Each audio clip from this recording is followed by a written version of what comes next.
This podcast is brought to you by Cyber attacks can be prevented. Checkpoint. You deserve the best security.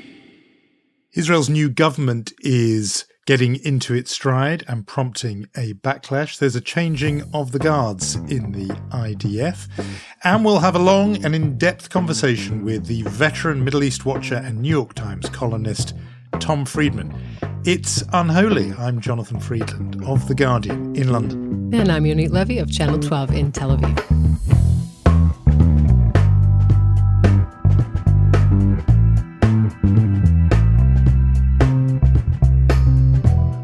Unholy, two Jews on the news from Keshet podcasts. Definitely no shortage of news in my neighborhood, Jonathan. There's a lot to go through. But maybe there are other things to talk about before just diving into, judicial reforms and such. I know there's so much going on where you are, and it's in a way slightly shaming that the big story for a second week, and maybe even a third or fourth week, in this part of the world has still been really Prince Harry and this book, Spare, brilliantly titled, I must say, in which he vents all his frustration at being the spare, not the heir. It is a total phenomenon. I mean, it's very rare for me to feel any envy for the royals at all, because as you know, I am that rare thing of a pro-Windsor Republican, meaning I think we should abolish the thing because it's so bad for their family.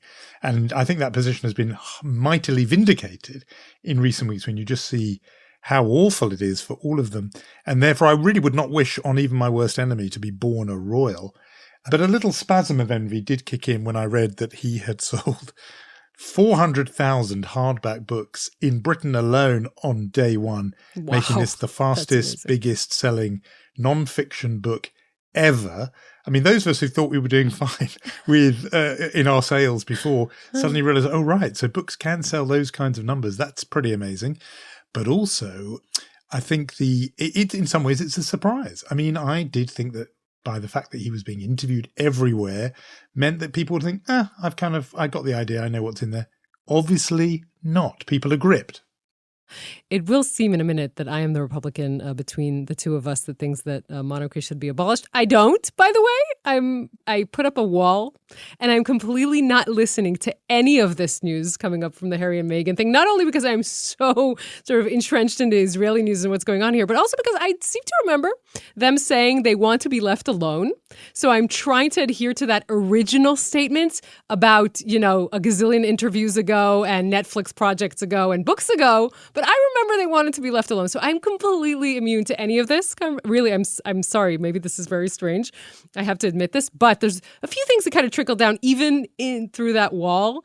Some, references to his bodily parts that I'm not going to say out loud because my mother's listening to the podcast, and other things that make you kind of wonder, does one not ever regret writing such a detailed personal autobiography? But I guess it sells books. So that's that.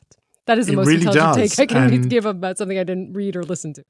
No, I mean, really impressed because, we always talk about, well, if you've been living on Mars, then you won't know that you are the person on Mars. You are our Martian. And I anchor the evening news, so that is a difficult thing to do, right? I could just put my fingers in my ears when they do the Harry piece and go, la, la, la, la, la. I try to not listen. Yes. It's a real achievement and I think quite admirable because, as you say, that's what they say they wanted. And nevertheless, though, he has captured somehow people's imagination. Credit to the writer of the book, the ghostwriter, who also did Andre Agassi's really acclaimed autobiography. He's obviously got a bit of a thing in these unhappy but hyper-privileged people. He knows how to speak to them. He's a brilliant interviewee. I mean, Harry did a lot of these interviews. He was really, he was compelling. He held my interest for 90 minutes in the interview he did with the British broadcaster here on Sunday, ITV. So, look, a phenomenon, and he's done very, very well. And but is it true that there's sort of this divide in which, like, the Brits are very, very angry and the Americans are more sympathetic? Like, that is true. Oh, yeah. No, it's dividing in all kinds of ways, which are quite fascinating. So Team Harry and Meghan is definitely Americans are really on side, partly because they feel flattered, I think, that they've chosen to live in America. Mm-hmm. And because they constantly say, look, we had to leave that horrible racist backwater called Britain and instead come to the land of milk and honey, namely the United States. So it's flattering. The whole Harry and Meghan story racism at all. Right, as if, but it's sort of flattering to the Americans to say this is so much more welcoming a place than Britain. Mm-hmm. But there is a generational divide, or was in this country, where if you were pro-Harry and Meghan, it tended to mean you were younger. He has got this sort of persona of the woke prince that's slightly dented by admitting that he kept tally of how many Taliban he was killing. That's left a few of his progressive defenders feeling slightly shifting in their seats and staring at their feet. It's made it a bit awkward. But no, it runs and runs and runs. And that's partly because of the argument I've always had about the royal family, which is it is a spectacle. It's a show that they lay on for everyone else, but it comes at a very cruel cost to them. I mean, it's not doing them any favors. And that argument used to, hit a brick wall, to be honest, when I would make that. But I feel now there are more takers for it because people can see that they are basically like zoo animals who are sort of caged, and we watch them and enjoy their dysfunction to the tune of, it's apparently 1.4 million books around the world, or in America and Canada and Britain, 400,000 here. So, big success for him. But you think, what is, at what cost? Anyway, we've got a new government in Israel. And I mean, you noticed, huh?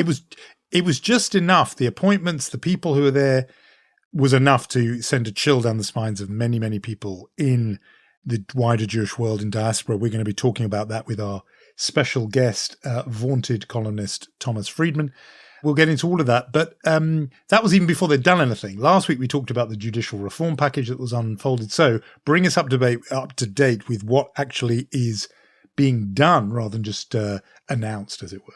Well, first of all, a week after the presser, and we talked about this at length last episode, Yariv Levin, the justice minister, unveiled his judicial overhaul. Now, yesterday, he published the draft bills. So we officially know what's going to be in it, or what the government plans to put in it. Two main pillars of this judicial reform at this stage. It's only the beginning.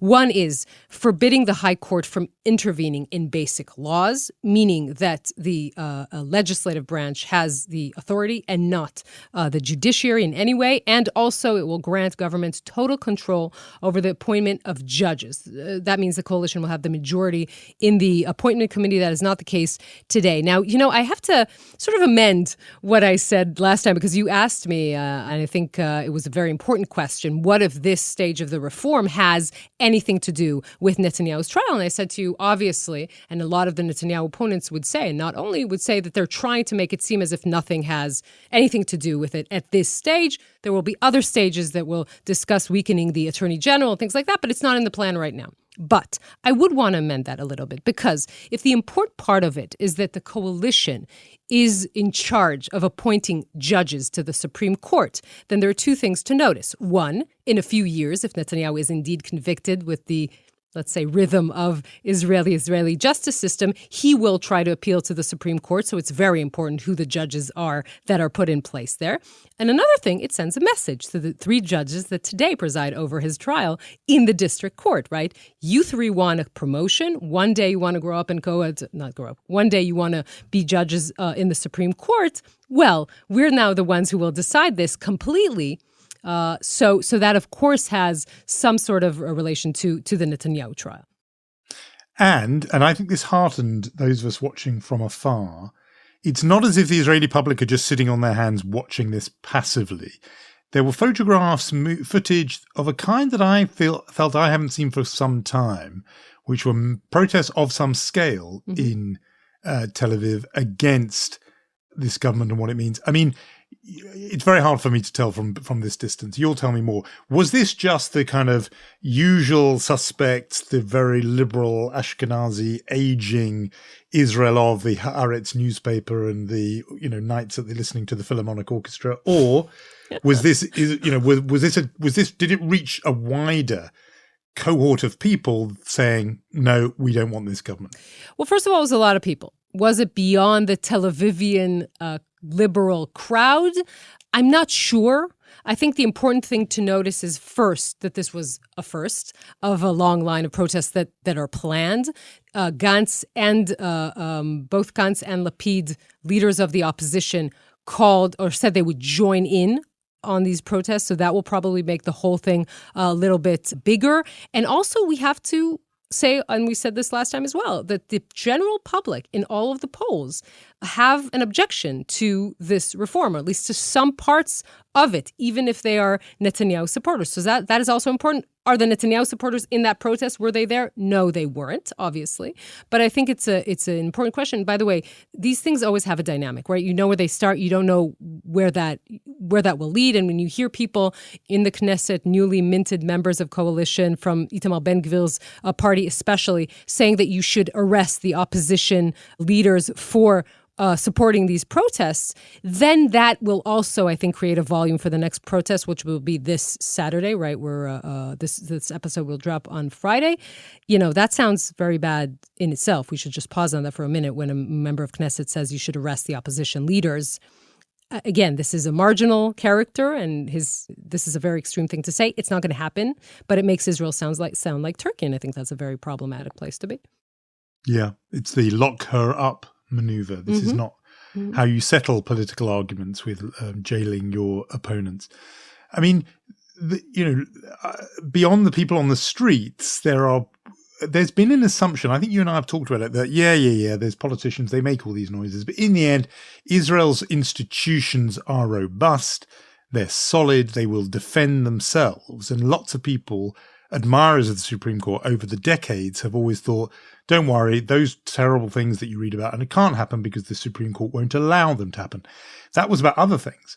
When it's an attack on the Supreme Court itself, what tools, what weapons or powers, even politically actually, in terms of the argument made in the public square, is there anything the Supreme Court can do to defend itself from this attack, or does it have to say, well, that's the politicians and we'll leave it to them? I think that's probably the most important question, and the answer to that we will see in the coming weeks. And I think there is one thing to do, right? It's never been used, not in the U.S., I believe, and not in Israel either, but it is to declare that the reform which is an amendment to the basic law of the judiciary, that it is an unconstitutional constitutional amendment, right? That is still in the power of the court to do, and they can do that. That will, of course, put everything in a collision course, but it's still in their power to do that. I think it will be a very interesting thing to see if they will. And again, the power of the people, right? The more people that are in the streets, the more the court might feel like it is supported by the majority of the Israeli public. I don't know how this will play out. There's a huge degree of uncertainty here, but I think that is something that we will have to watch and see if it happens. It's legally and sort of almost in terms of jurisprudence, a fascinating idea that the notion of robbing the Supreme Court of its right to interpret the basic law is itself a violation of the basic law. Mm-hmm. Fascinating and sort of slightly circular. We'll have to see how that plays out. I said at the top that there's been a changing of the guards. You didn't mean that metaphorically. You meant it literally. In the Israeli military. I mean, again, I think people outside Israel don't fully appreciate the extent to which the IDF, even if not officially, is a kind of political player in the country, that the position of chief of staff of the IDF is so significant. It's produced so many political leaders. They have the ability to sometimes call out, politicians on some of their movements, and they are listened to in a way that is just not familiar at all. In Britain, I would say, not really in the United States.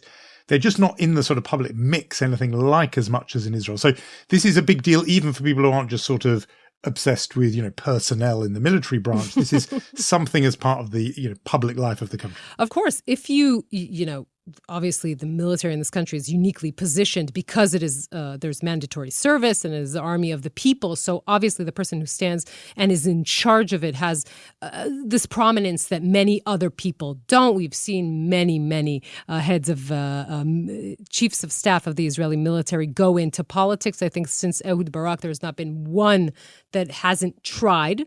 Many have failed. Many have sort of maybe tried in the very early preliminary stages and then walked back. But all of them have tried. So yes, Aviv Kochavi, Lieutenant General Aviv Kochavi, will end his term on Monday as the Chief of Staff of the IDF. And he will be replaced by Herzi Halevi, who will take office. Now, obviously, Israel has had its fair share of wars, flare-ups, conflicts, threats to its existence, threats to its security.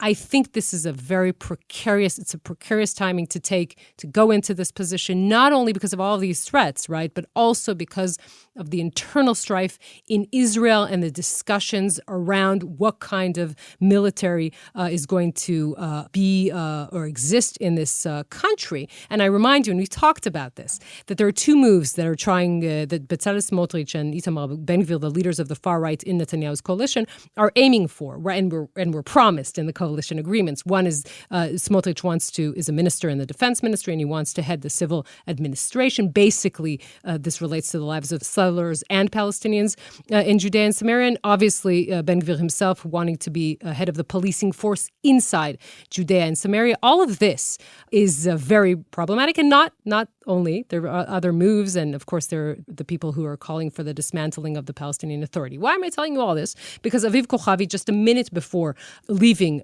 his post, gave interviews to Israeli media. I interviewed him for our Saturday night program, and I think that it's very interesting to hear what he has to say, right? Vis-a-vis the Smotrich and the Ben-Gvir trying to get parts of the hierarchy of the military. He says, this can't happen. I told Netanyahu, I talked to him, this is something that can't happen. The military needs one clear hierarchy. So this is something that he thinks that can't happen. He also says, listen, if you want to dismantle the Palestinian Authority, that's your legitimate decision as the politicians and the leaders of the country. Just know what the meaning of that will be. I think it's very interesting. And of course, this is someone who hasn't spoken for 4 years. So I think that's an important person to listen to. I completely agree. I think the whole dynamic has altered because of the arrival of Ben-Gvir and Smotrich in the roles that you mentioned. And there was a sort of early intimation of this with that clash on the West Bank outside Hebron, I think, where a soldier beat up a Jewish activist and said, Ben-Gvir's coming. Or somebody off mic said, Ben-Gvir's coming. And Ben-Gvir and then the military said, this is not how we behave. And they handed out a military punishment. And then Ben-Gvir said, no, you shouldn't be doing this. You should be concentrating on the bad guys, not on our side, sort of thing, fighting the anarchists or whatever he said. And the military came back again and said, so there is a battle going on here for who is in charge. Does the military remain a separate and distinct branch that, almost in a separation of powers way? Mm-hmm. Or is this going to be the plaything of politicians? And again, for people outside who I think are probably used to associating the military with the hawkish wing, the right wing of the political spectrum. In Israel, correct me if I'm wrong, but the military has often played, actually, paradoxically, Dafka, I was about to say, often producing leaders for the center left, from Yitzhak Rabin through to Ehud Barak and many others who didn't achieve quite that level. Mm-hmm. But also they are often the voice around the table that is actually cautioning against bellicose action. And people will have seen that brilliant movie, The Gatekeepers. I know this is slightly different because that's about people in intelligence. But it's people from the national security sort of echelon who in Britain or America, I think people would associate with the right or with the hawkish side, actually are often the voices for restraint, for coming to terms with the occupation and so on. And therefore, this really matters in the politics for all the reasons we've been saying. We have a big guest this week. We do, and let's get to him.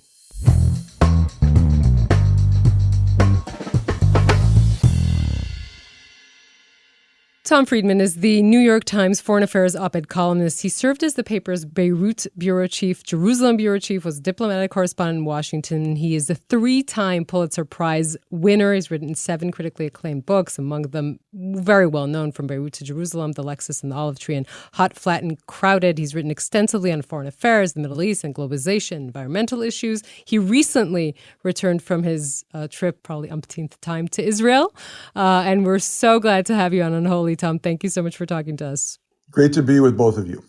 I'm going to talk about your recent visit, but I also want to mention that right after the elections here in Israel, you wrote a column that was titled, The Israel We Knew Is Gone. And I remember reading it and kind of part of me feeling, well, the Israel you knew isn't gone. It just lost the election. But I wonder what you would, what advice, before we kind of get into everything else, you would have for the liberal part of Israel that is feeling, a bit, let's say, deep despair in the side of things. Maybe sort of feeling like it's gone. We write our own headlines, so I can't say, the editors did that to me. It's just the opposite. wrote a headline, you need to express and draw attention to the fact this was not your normal Israeli election. That the people who have been brought into power and the agenda that they are bringing into power is one that both represents and, if fulfilled, would put paid to the Israel we have known. And it's not particularly a liberal Israel I was talking about, but an Israel that maintained a minimum of pluralism toward the Jewish world, an Israel that was left, right, or center, always committed to separation of powers and the rule of law, an Israel that would not go out of its way to aggravate relations with the Palestinians and make the occupation worse at a time when it was already deeply fragile. I was just trying to express the fact that I was trying to set off an alarm that, ladies and gentlemen, something really big and important is happening here. And of course, I got the usual pushback, from the left. Oh, your Israel was a fantasy Israel. And, oh, thank you for telling me. Gosh, I didn't know what was going on, And then, of course, from the right, it was kind of, there you go again. Tom Friedman, the liberal, doesn't understand what's really going on in Israel. No, I got it. And I simply wanted to send up a flare as high and as widely as I could that, folks, you got to pay attention to this. Something new and fundamental is happening. And if these red lines are all breached, the Israel you knew is over. So the headline may, in its framing, have been premature. But if I were to do it again, I would have written the exact same column, now only with more conviction and fervor. Let me be the midway point between your two groups of critics, left and right. Yes, please. And say, from the left, there you go again. And they're so often liberal allies or Jews who feel affinity to Israel often do this, which is sounding the alarm. Mm-hmm. And we've both been doing this long enough that we've heard people do it over decades. I remember, in the 80s, people saying, look, if Ariel Sharon is ever prime minister, then it's all over, and then I'll leave. And it did happen, and it wasn't all over, and they didn't leave. So again, I do see the point where you've enumerated them, that these are red lines that have been crossed. But what is it that convinces you particularly that that there won't be a sort of snap back to the Israel as was, that red lines move, and that what seems existential and different now actually just becomes part of a new normal and will, in a way, be saying the same things in 10, 20 years' time from now? It's a very good question, John. And again, I would go back to what was so worrying me. I covered the Israeli invasion of Lebanon. I'm sure at the time I probably wrote or thought wow, the Israel we knew is gone. But Menachem Begin and Ariel Sharon were committed to the rule of law. That Likud was committed to the rule of law. Yonit can maybe comment on this better, but Menachem Begin, I can't imagine, ever would have contemplated this kind of legal change to Israel's legal structure as a partisan move. The case can be made that Israel needs judicial reform. And I've read commentary on left and right. But when you are doing such a fundamental reform of the separation of powers, to do that as a partisan action based on a tiny minority and not as a national project where you convene people from across the spectrum, you study all the issues, you bring in expert witnesses. When you do that from a partisan action under the shadow of indictment or past indictment of the very people doing this, that's Banana Republic stuff. That's simply stuff I've never seen or contemplated in Israel. It would be as if Richard Nixon, at the height of Watergate, said, now let's do judicial reform. And I'm going to expand the Supreme Court. And by the way, I'm going to choose the new judges. And so there's something deeply corrupt about that. And that's a place we've never been before. I think the other place, John, we've never been before is that I think the Palestinian Authority could be, on its last legs. Now, it's been pronounced on its last legs many times before. And again, this is just a judgment call. But Israel's whole relation to the occupation and the fact that it has been a deluxe occupation from Israel's point of view, that is relatively low cost in money and human terms cannot be understood outside of the fact that it had a collaborative Palestinian Authority in the West Bank, ready to govern Palestinians and provide security assistance to Israel.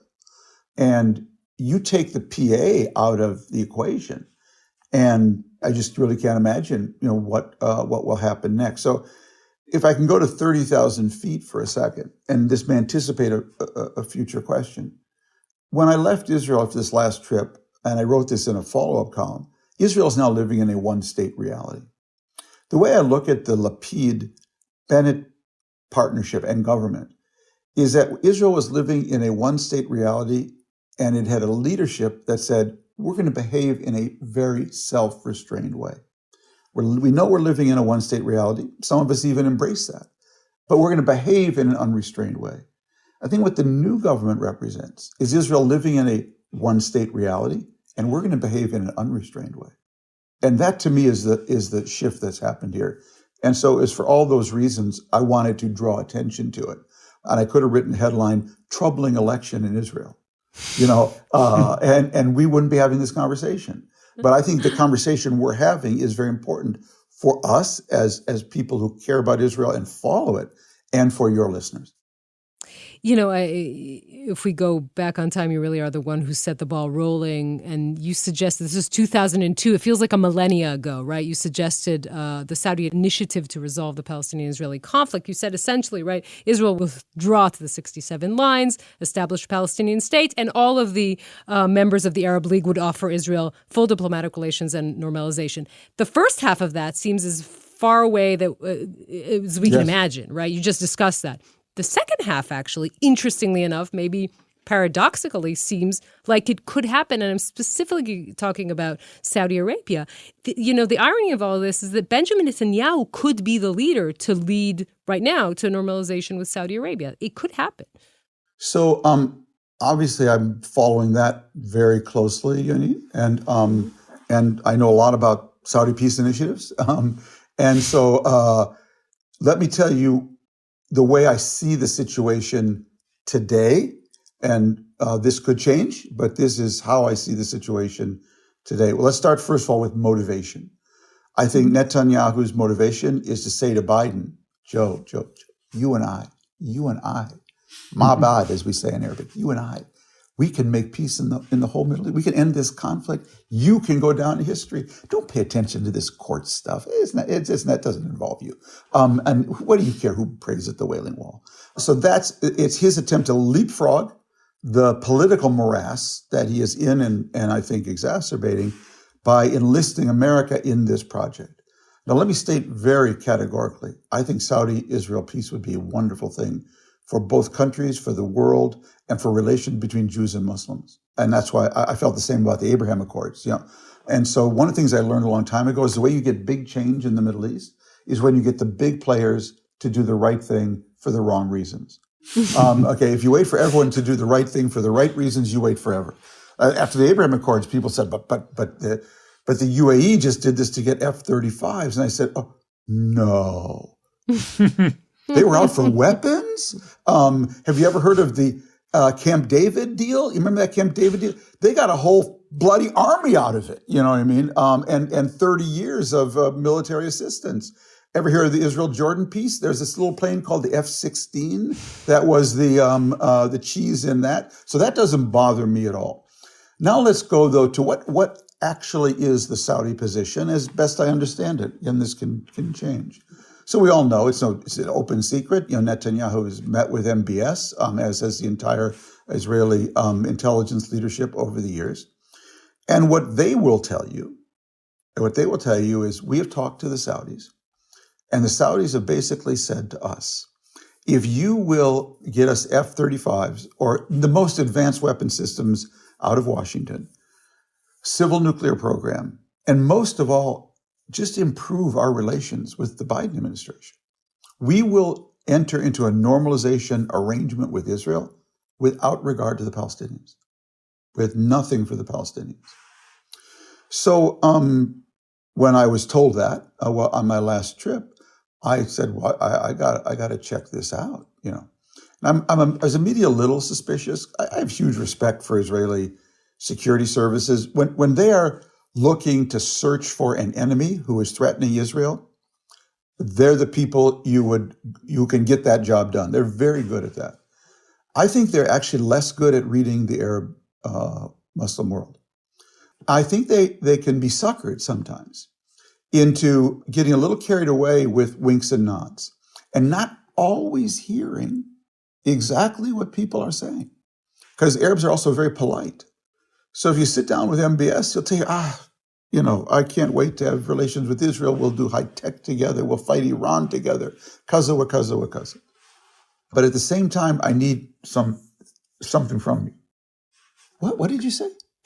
I need an it from you on the Palestinian issue. Why? For the very reason that this is important. Okay, MBS understand that he's not just making peace between Saudi Arabia and Israel. He's making peace between the Muslim world and Israel. He is the keeper of the two holy places in Islam. And by the way, he actually attended the World Cup, sat with the leader of Qatar, and he noticed something at that World Cup. There were a lot of Arabs waving Palestinian flags. So what Israelis tend to hear from MBS is we have full Palestinian fatigue. We are disgusted. We're fed up with them. We're going to do whatever is in our interest. But I think what they're not hearing is there is a little conditionality in there. And that is we need an it from you on the Palestinian question. I don't know what that it is, he is telling them, okay? And I don't even want to say it because the minute I say it, then it starts this or that. My sources, my insights may be wrong, but this is how I understand it. Now that it becomes very important because whatever that it is from the Palestinians takes us back to the Abraham Accords. Why did the Abraham Accords happen? Now we presented that Trump made peace between Israel and the Gulfies, the UAE and Bahrain. What actually happened was along comes Jared Kushner, and he inadvertently, out of his zeal and pro-Israeliness, tests Netanyahu. What does he do? He tells Dermer and Netanyahu, here's the map, here's the pen, you draw the line. You draw the line that will be politically saleable to you. So they drew Israel gets the next 30% of the West Bank and Palestinians get 70. The peace plan is published. And what happens? What happens is that Bibi can't accept it because his base, which we all knew, was not at 70% for Palestinians. They were at 0. And what happened? And God bless them. Trump and Kushner, who really didn't like Netanyahu, said, no, Bibi, you only get your 30 if you recognize the Palestinian 70. And Bibi was at 0. Now bring us to the present. You tell me there's an it there that Bibi's going to deliver for the Muslim world? I'm highly skeptical, okay, because of this background. Now, let me make very clear, I may be wrong. I may be misreading the Saudi position, that they will do it for 0. But let me add one more caveat. If I were hiring a lobbyist, the whole world to lobby for me in Washington, I'm Saudi Arabia, would I hire Bibi Netanyahu to lobby a Democratic Senate and a Democratic administration? And again, I may be totally surprised. Everyone may be much more cynical than even I anticipate. So I caveat all of that. I'm dealing here with fragments of insight, but that's how I see the situation. I'm skeptical. No, I get that completely. I think it's fascinating because many people, you, me, and many, many others for many years said the only way Israel will ever get any kind of accords with its neighbors is land for peace. Yeah. And then along comes the Abraham Accords, which show actually you can get peace deals without giving up any land.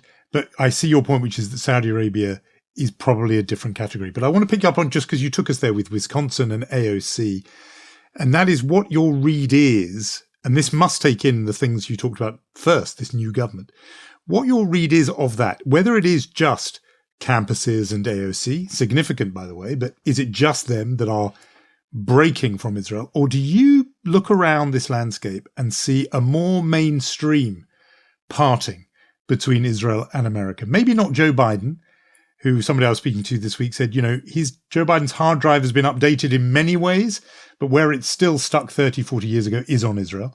But other people, the next generation of Democrats, mainstream Biden-ish Democrats, are they, as you see things in the era of Ben-Gvir and so on, are they going to move away from Israel in a very significant and perhaps irreversible way?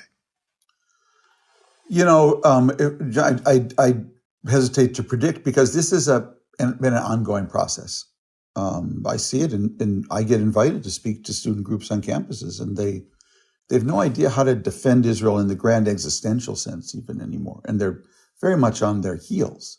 I think this has been a slow, eroding process generationally, and this government would certainly accelerate that. This is American Jewish Independence Day.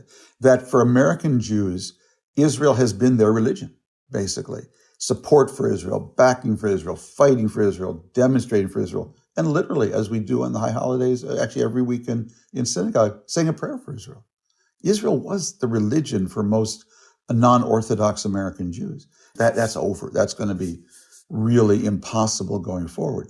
But the system has so much momentum in it. So Bibi spoke in Washington. He got a standing ovation from AIPAC. And I'm thinking, you guys are giving a standing ovation to a guy who put together a government who wouldn't recognize your children, mixed marriages, as Jews, who wouldn't allow the women standing here to read from Torah at the Wailing Wall, and who is ready to change the Israeli legal system in ways that would be appalling to any of you lawyers in the audience. But what's happened with these Jewish organizations is that they become so disconnected from the community base, I would say, the young base, that they're just like, they're just on autopilot. Israeli prime minister, we applaud, okay? But they've also really, I think, begun to lose their moral footing.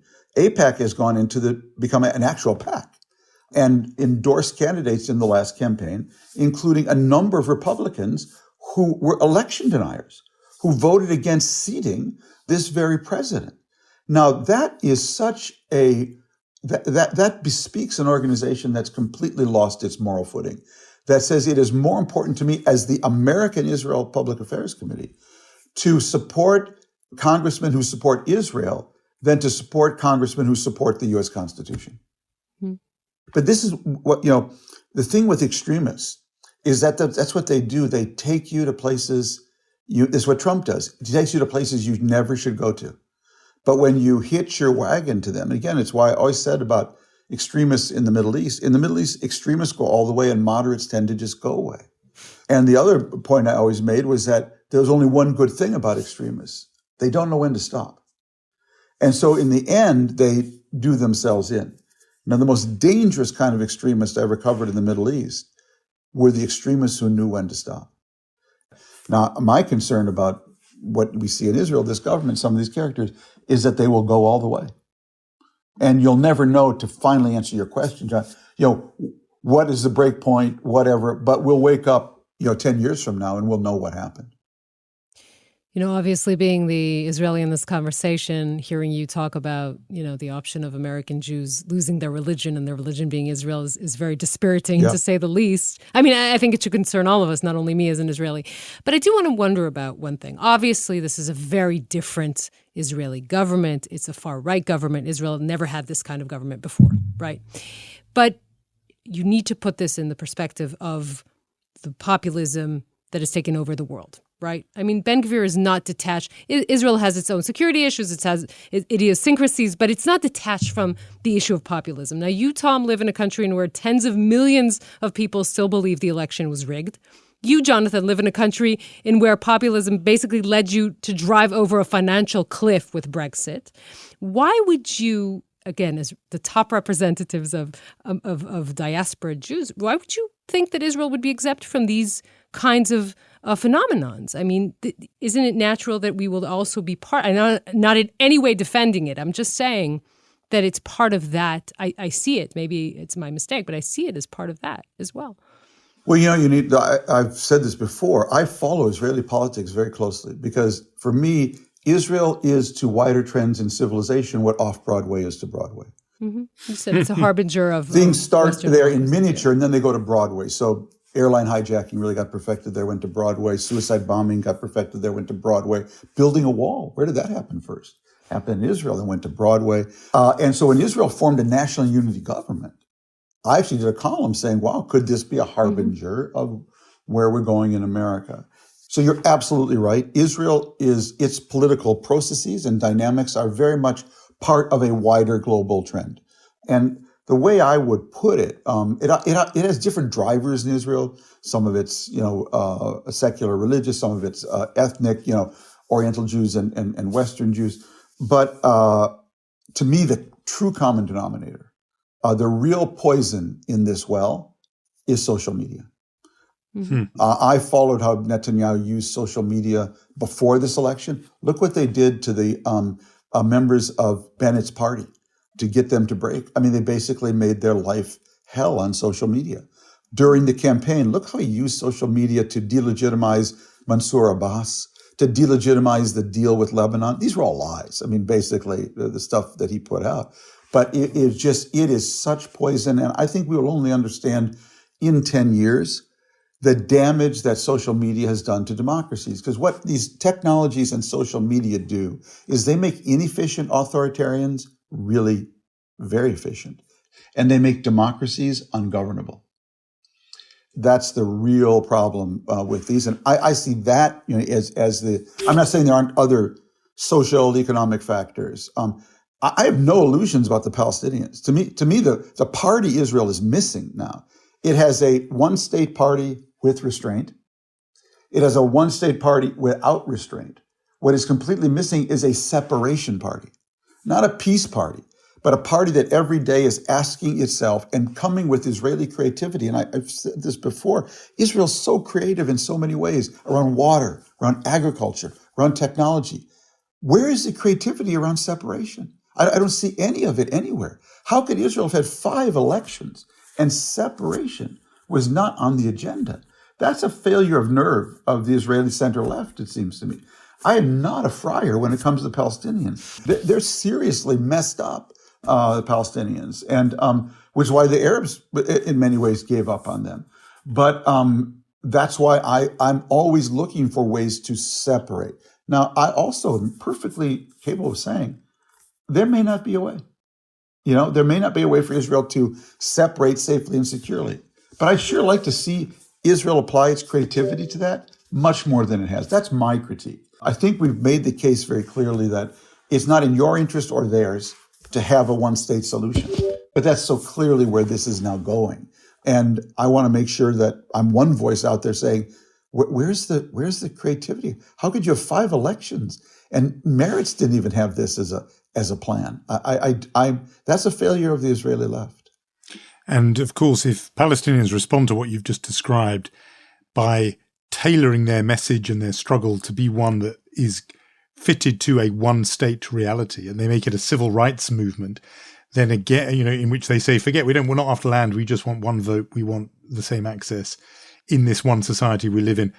Though that American generation, that University of Wisconsin generation that you mentioned before, would find themselves very struggling to oppose that message. But I want to ask you, go back Can to I say one thing on that, John? Yeah. It's amazing to me. Again, I think this is about the deficiency of the Palestinian leadership now.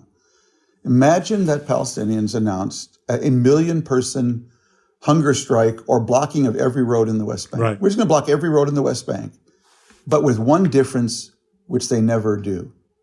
And we're going to have a pamphlet that says, we are blocking every road on the West Bank, point number 1. And point number 2, we're doing it in order to deliver the Arab Peace Initiative. Palestinians they throw stones, they engage in violence against Israelis, they go on network TV all over the world. They're very good at complaining about Israel. Understandably, I get it. But if you don't come with a map, if the stone you throw, if the blockade you do on the road is not with a map, okay? If it's that's the failure of BDS, to me. I mean, if it doesn't come with a map, you're going to lose me. I'll tell you that. I'm not going for that. And I think that's the failure of Palestinians. And that's because, look, they've gotten enormous. What would the Kurds give for one day of global attention to the Palestinians?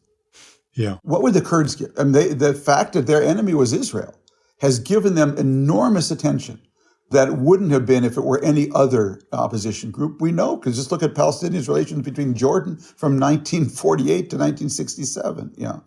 And so if they won't pair their complaint, which I understand and is not without real merit, their complaint with a map that speaks to the center of Israel, that can speak to my old grocer in Jerusalem, they will fail.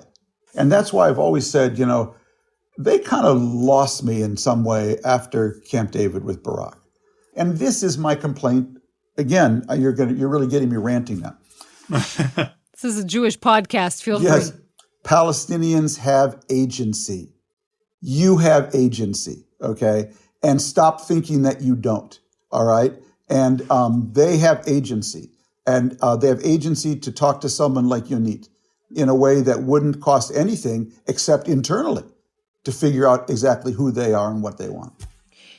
You care about, you care so deeply about Israel. And I wonder if the next generation of American Jewish journalists who tend to write less, I don't know if they care less, but they tend to write less, will it be differently if we try to have this conversation 20 years, right, or 30 years? Look, Jonathan and I could be separated at birth on this issue. We're brothers from different mothers. The same is true of David Brooks, Bret Stephens, David Ignatius, Fareed Zakaria. We're a generation who grew up, were born into the kind of heroic, Israel, who grew up and all sort of share just a rough, belief in the rightness for both Palestinians and Israelis to a two-state solution.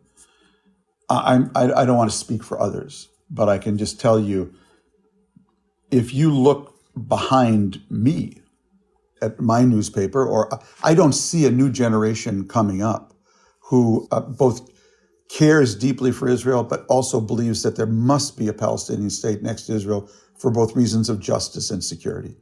To defend that on campus today is just really, really difficult. So I'd rather study Chinese. That's really what the next, why get into that thicket? You know what I mean? So Johnny and I, we're stuck here and we can't get out of it and whatever, and it really is important to me, But as I try to explain, I had the most searing experience of my life in Beirut, Lebanon between 1979 and 1984. I lived through the Lebanese Civil War, the Israeli invasion, the U.S. Marine bombing, the U.S. Embassy bombing, the Hama massacre. My own apartment was blown up. My driver's two daughters were killed in my apartment with his wife. It was the most searing. I've still not gotten over it. But I went through that experience with a group of Lebanese and even some Palestinian friends there. And I'm as close to those people as anybody in the world. And we were on the Titanic together. And I love those people dearly. And all I'm about is really wanting to create a world where my Palestinian and Lebanese friends can be in partnership and conversation and friendship with my Israeli friends. I am the Rodney King of this story. Can't we all just get along? My whole career would much better be called Always Looking for Minnesota. I've really just been looking to recreate the Minnesota I grew up in, which was pre-George Floyd, And I don't apologize for that. I don't regret it. I was once having dinner with the editor of Haaretz. This is about 15 years ago. And I asked him, why do you run my column? Because blessedly, Haaretz runs my column in Hebrew and Shark Al-Awsat runs it in Arabic. And that's so important to me that I can get under the hood in Hebrew and in Arabic. And he said, Tom, you're the only optimist we have. And Uzi Dayan was at the dinner, General Uzi Dayan, and he said, Tom, I know why you're an optimist. I said, why? He said, because you're short. And I said, short? He said, yeah, you can only see the part of the glass that's half full. Okay? And so that's who I am. So I don't do cynicism. So I will be the last person calling for Israelis and Palestinians to have a two-state solution. I will literally go out with my last breath saying that. I am not going to succumb to cynicism. I don't do that. So there's an industry, a cottage industry mocking me on the internet from every possible direction. Y'all have fun. Because I'm going to tell you another secret. I've never looked at Twitter. I've never looked at Facebook. And I've never smoked a cigarette. And my plan is to die saying all three. In my world, because I'm not on social media, in my world, everybody likes me. And I can't tell you how healthy that is. So I don't go around with my fist clenched. Did you see what Yonit wrote about me? And that's an incredible energy suck. I don't believe I don't believe it's a real place. So when people say you got lit up on Twitter, I say, yeah, but 5 people just stopped me on the street to want to talk about my last column. Did you count them? So social media has so messed us up as democracies in such dangerous ways that I don't think we fully understand that. So I'm coming around to another point. I'll stop ranting, but that's my thought on all that. That would be a perfect place to stop. But for that, I just want to ask one last thing on as you as an American Jew. And you touched on it by invoking that notion of American Jewish Independence Day, an American Jewish community that is no longer identified or defined by its relationship with Israel. What, I wonder, fills the gap? Mm-hmm. And I particularly wonder whether the thing that fills the gap is the struggle against anti-Semitism, partly because it might fill an emotional, place, but also because there is more of it about, it seems, in America than there was before, whether it's Kanye West or Donald Trump. What do you think fills that gap? And do you think how seriously do you think the new generation of American Jews are taking anti-Semitism? How seriously should they take it? It's a really good question. And I would say that I hope it's not anti-Semitism. I hope it's not anti-Semitism because I hope anti-Semitism doesn't rise to that crisis level. But I also hope it's not anti-Semitism because it's a completely negative campaign. It's about stopping something. And there's got to be a campaign of what we're for. And that's got to be built around social justice and tikkun olam. We've got to figure out what is the tikkun olam for American Jews. And again, not to abandon Israel, not to separate from Israel. I don't advocate that. But as Israel goes down this path, if it is at the emotional core of so many Jewish American institutions, and you're going to see them split over this issue. I mean, every synagogue, every Jewish community is going to split over this issue. If this law passes, are you with the legal reform law? Are you with a banana republic, Israel, where the entire legal system is uprising against what the government's done, or are you not? So that's going to fracture every Jewish community. There has to be a positive agenda. It's got to be about tikkun olam. How do we make American society healthier and more pluralistic? And this comes to the book that I'm writing now. But without pluralism, America is nothing. That is our secret sauce. It's that we can make out of many one. And that's what I worry about as an American now. That's where my writing is. I'm just working on a book, and I asked myself 2 questions at the end of this book. What's the most important story I saw or happened in my 4 decades now as a journalist since 1978? And what's my favorite column? They're related. So I think the most important thing that happened on my watch was actually the unification of Germany and the creation of the European Union.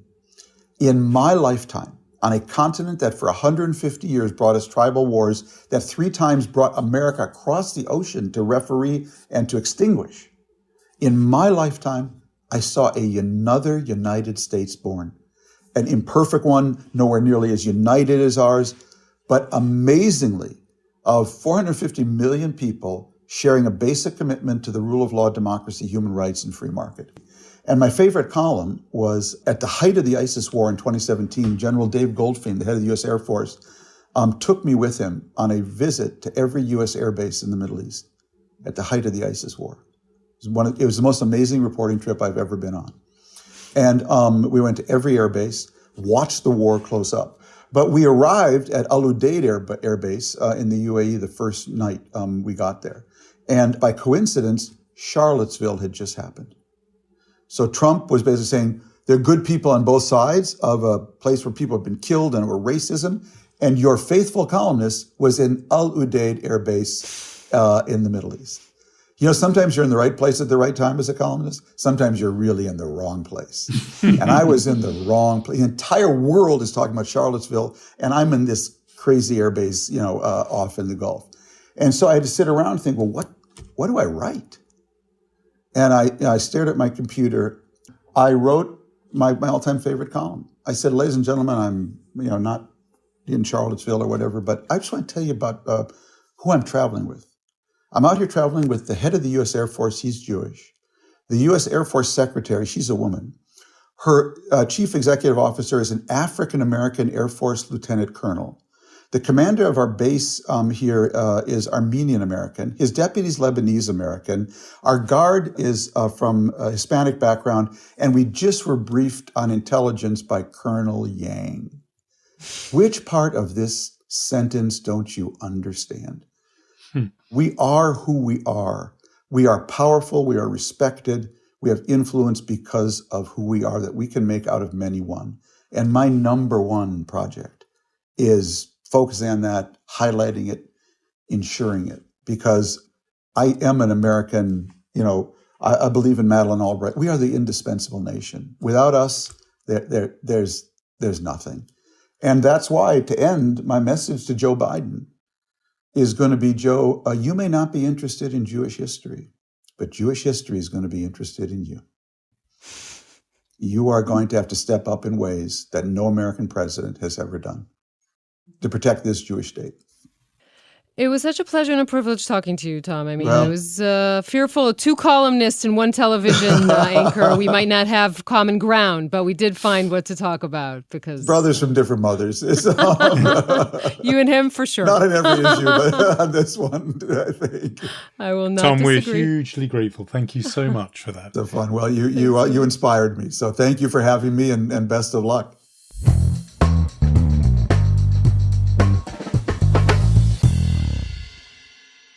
Well, brother from a different mother. I did not have that on my Tom Friedman interview bingo card. I did not expect him to go there.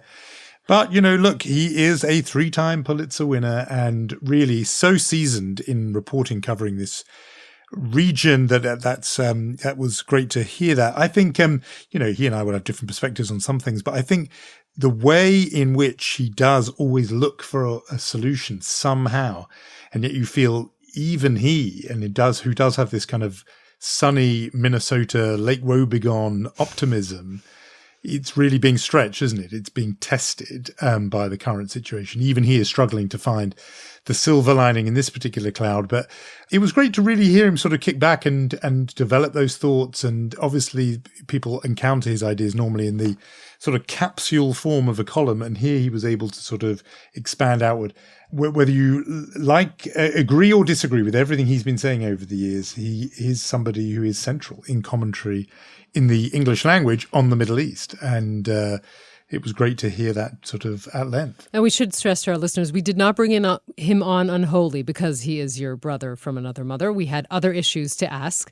But I find that what we should remember about Tom constantly is the fact that even if you agree or disagree or you're upset at what he says about Israel, he cares deeply about this country. He knows about it a lot. He's been, back and forth a million times. And, when I think, again, as the Israeli in this conversation, what about the next generation, right? I mean, the thing to fear is not people being critical of Israel, but the thing to fear is people not caring. And to me, I mean, there's so much in what he said that was incredibly interesting.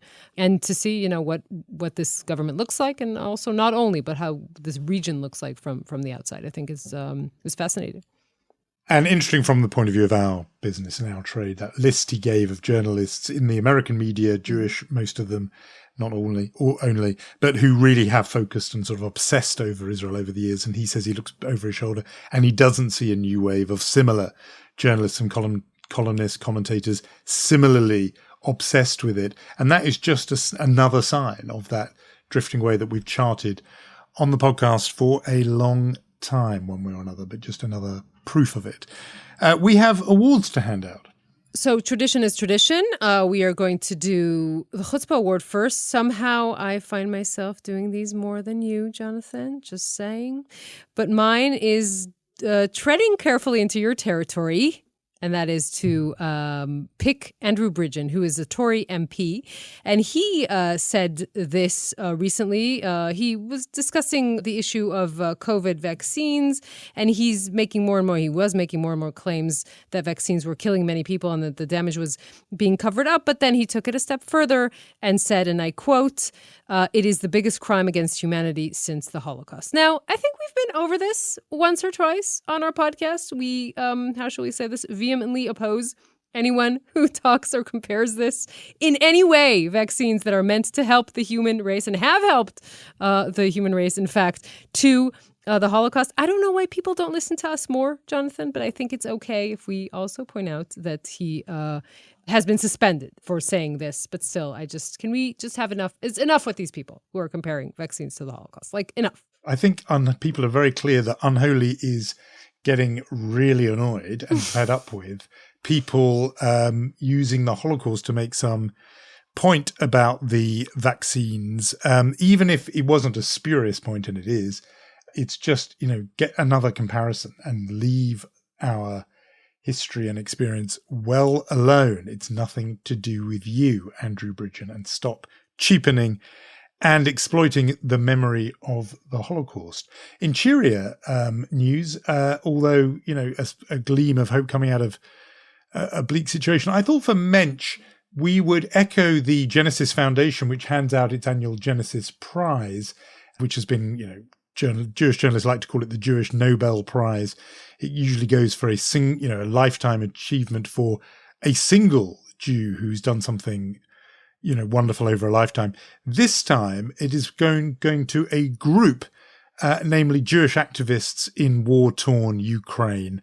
And the organizer said they wanted to recognize the extraordinary nature of events over the last 11 months. And they've decided to depart from the usual custom and instead make a collective award to those who, followed the lead of Ukraine's courageous president Volodymyr Zelensky, and stood up for Jewish values of freedom, human dignity, and justice. And interestingly, the money won't go to, even a group of individuals. Instead, it's going to go to groups working to alleviate the suffering in Ukraine. So I think they are obvious winners of one award, the Jewish Nobel, and why not say that they are winners too of our Mensch of the Week award. Agreed. See, no dissent on this issue. I would want to point out that this is not really Mensch Chutzpah, just a challenge, maybe have a new category. So I wanted to mention this posted on Twitter this week. I hope I'm pronouncing his name correctly. It's Jorge Castellano, who wrote, "I'm really curious, is there something that isn't Jewish but somehow feels Jewish to you?" I love this question. Jonathan, any answers? It's great, isn't it?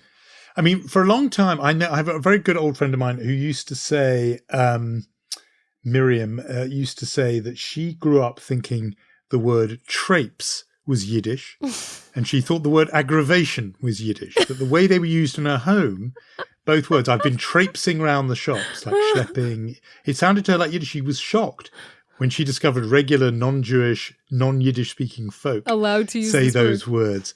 So I think it's in that category. But there's a few other examples there. What you can pick out some of the choice examples. Well, from what they wrote as this thread that comes out after this thing, which is very cool. I like to give it to people. I'm just going to say that are not Jewish, but are. Let's admit they're supposed to be Jewish, right? I mean, come on. For example, Rachel Maddow. Bradley Whitford, who played Josh Lyman in The West Wing. I mean, obvious Jewish, even just Jewish adjacent. This is obvious, right? I'm just saying, Rachel Brosnahan from Marvelous Mrs. Maisel. Yeah, I was with you until Rachel Brosnahan, because I think that's all part of the controversial Jew face thing. And also, I don't think she seems Jewish, but the others, absolutely. And Bradley Whitford, I mean, it's scandalous that he's not Jewish, because Josh Lyman is one of those definitive TV Jews. Agreed. And there's some people who really surprised me, because there's a thread or an answer to all of this. There was Seth Meyers, not Jewish. Very surprising. Just saying. Adam Driver, sadly, not Jewish. There are other things here. I would have to say the prompt is like something and not someone, but we're going there pretty easily. We are. There's plenty of fun to be had by all the family with that particular question. It's like a Jewish board game. Podcasting is very Jewish. Which podcasts are very Jewish? I think definitely this one. If you have enjoyed it, please do spread the word. You can comment and review and rate on wherever you get your podcasts, but also on social media at Unholy Podcast, on Facebook and Instagram, and do generally tell people all about us. And we shall remind our co-host and our listeners that this Sunday we are actually doing this for 2 years. So I'm just telling you, there was a statute of limitation. You could have, when you signed the dotted line, Jonathan, you could have escaped after a year, 11 months, and 3.5 weeks. You just missed that. You're stuck. You're stuck here. We shall say Sarah thank yous to Gaia Glaser and Omer Primat, Yair Bashan, and Rom Atik. And we shall meet next week, John. See you then.